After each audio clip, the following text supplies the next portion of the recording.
هل منكم عم يستغربوا انه كيف عم يطلعوا فوق الجندي المجهول ويتصوروا هيك صور؟ تعالوا لقلكن كيف عم يروحوا لفوق. في درج خلف الجندي المجهول تحت الأرض بيوديكم على الجندي المجهول، بس هي مغامرة بصراحة لأصحاب القلوب القوية.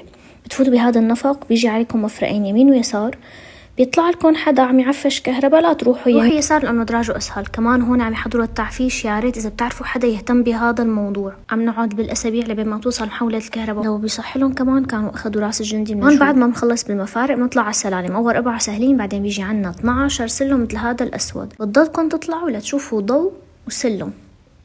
هذا هو بيوصلكم لفوهة راس الجندي المجهول. وانتو شو رأيكم؟ تعملوا هيك تجربة كرمال هذا المنظر؟ يلي حابب يجرب هالتجربة بنصحكن لا تطلعوا أعداد كتير كبيرة على السلالم. هي صارلن زمان كتير كبير وكان يطلع عليها شخص شخصين، مو بهالكم الهائل اللي عم يطلعوا له العالم. طبعا هي التجربة بدها درون، غير هيك لا تعود.